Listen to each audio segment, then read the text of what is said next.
Good morning and welcome to Fat Cow Farm. Peter here. Now, I'm a little bit late with my update for March about our 100% self-sufficiency. But really at the end of the day, it's still going super strong.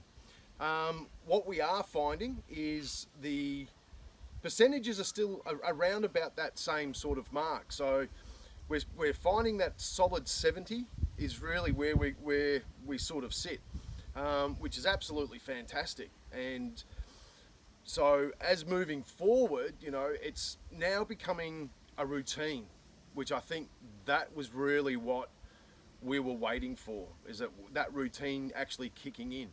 So, we come up here, we do our harvest, we eat what we need to eat on the day. And then obviously with preservations and things like that for our food and tomatoes and potatoes and everything else, they're all just stored. So we're moving forward in a very strong way, but I still think there's lots and lots of room for improvement. Truckloads. So anyway, we're now coming to a bit of an issue where we're running out of space. So previously what was happening is, as everybody would know our sequences, that we would grow in one bay, we would rest one bay, and then we would have a cover crop, grow in one, rest in one, and chickens in one. What's actually happening now is that, which we didn't realise, is we're about to flick over from really our summer crops coming into our autumn and winter crops. So we've just prepared the bed that I'm in now, and as Murphy's Law says, I've run out of irrigation pipe. So I've got to race down to the street and organise some more of this drip irrigation. But the reason this is all happening because we need to follow and catch the season. So if you look behind me now, this is our cover crop, which is our bed, which is resting. Everything's sort of doing okay. It's because we still haven't had a heap of rain, it's a little bit stunted, and it hasn't fired as well as it should, but I'm waiting really for the end of the sunflowers. So when they drop off, then I can harvest all the seeds, and they go back into our pasture seeds when we direct sow. So what we have is I keep, I don't know, maybe half a kilo or something like that for in here, and then the rest all get sent out into the pastures with our seed drill. And I suppose at the moment I'm probably looking at around about that, probably about 15 kilos, something like that, which is a really cracker start. I'm pretty pumped up about that. But I've got to let the flower or the petals drop off, and then I can harvest, so that the actual seed itself is sort of half dry and I can just clean them very quickly. But on the other side here, and the reason we're sort of running out of space, is our tomatoes are still producing. So what we're finding is that the cool nights are having an impact, and you can see a lot of the tips are browning off, but we're still getting a truckload of tomatoes.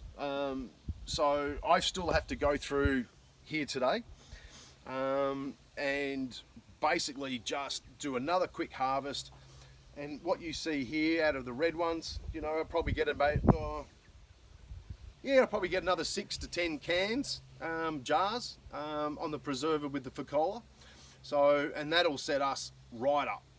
I can't even remember how many we've got now. We have got so many canned tomatoes ready to rock and roll for the winter. But they're still producing. So while they're still producing, I really want to keep that harvest ticking over. So what's happened is that we now need to leave that, and I don't think it's got that much longer in it. It's probably only got about another maybe 2 or 3 weeks. But I can't wait that long, because the seedlings in the hoop house for our autumn and winter really need to come out. So we can then plant them into this bay here, bay number 5. And so I need to finish off this irrigation, which I'll sort out tomorrow, and mulch on top. And I've got a heap of mulch ready to go for this. This will settle in, and I think we're looking at maybe a week and a half before we start planting in here. So those seedlings will come out, drop in here, and then everything will all be cool. And then I've got probably about a month after, so what are we now? April, May, towards the end of May. Yeah, probably about another 4 weeks, 5 weeks. That one will get set up. And then I'm hoping, because the chickens are in that one at the moment, and the sunflowers are still going strong on the other side, so I've got to sort of hold them back a bit. So the chickens will end up going into tomatoes, so they'll be like chicken cacciatore, straight out of the pot, eh? And then our other bay number 3, which is still producing also, and it's only because of this crazy weather. You know, we really expected this to drop off probably about 3-4 weeks ago, but it's still just going crazy. You know, talking about crazy, our cherries have also blossomed.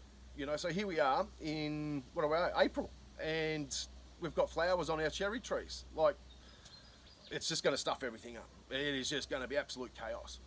But with Easter coming on, that means our garlic will start need to go in. So what I want to do is show you, it's effectively 1 year now since we've been working on our outdoor garden. And from those who remember, when we tried to we had a tiller come in and it was just dust. So we'll go over to the garlic bed, because that will get all planted out this Easter. All right, we'll meet you over there, so I'll see you soon.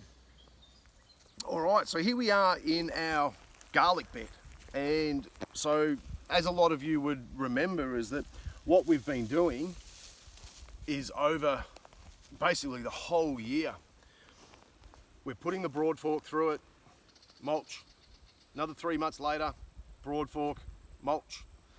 Another 3 months later, broad fork, mulch, and so on and so on. So what the last one is that we've only got our last broad fork to do, basically. So this is still basically unseparated. But you can see I still have quite a nice little moisture content.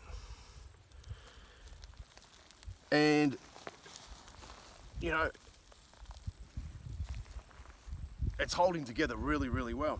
So compared to last year, with the video that we were doing there on the rotary hoe and trying to dig up the paddock grass and things like that, and it was absolute disaster, absolute disaster. So, you know, we've got now, what's that, probably about 200 mil.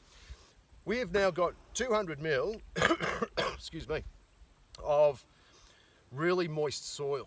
And like I've been saying, like we got no rain. The only rain that we had was that 79 mil, I think it was, and over a space of 2 weeks. And even that was probably 3 weeks ago, 4 weeks ago. So like nothing. So what's going to happen this year is that working over these soils, constantly mulching. The only thing that's really helping us out now is the morning dew.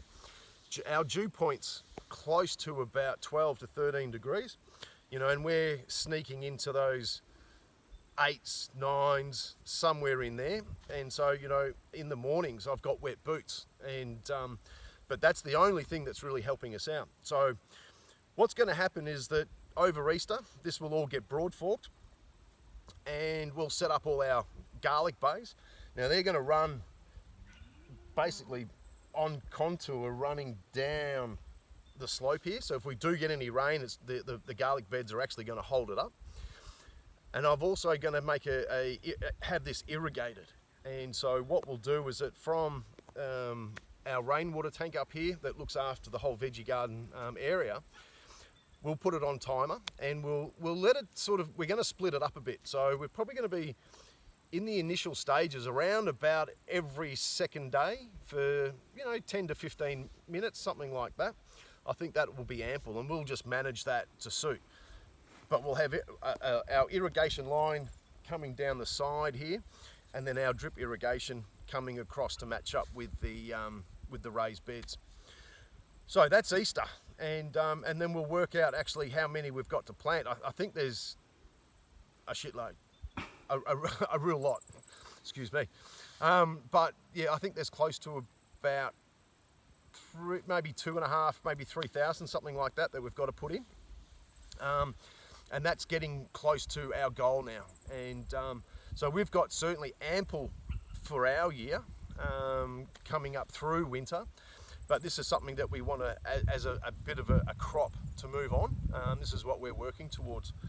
So this is going to be the start of it being outside, and then we gain our space back inside. Like, unfortunately, we missed out on that last year where this wasn't ready. So a year on, it's like Christmas cake. So it's just that dark, rich, and you can even smell it. It's just amazing. So there's always heaps going on here at Fat Cow Farm, but as a part of March, and yes, I am a little bit late, everything, I'm not skin and bone yet, so everything's going really, really well. And we can go from there. So like and subscribe, and I'll see you soon.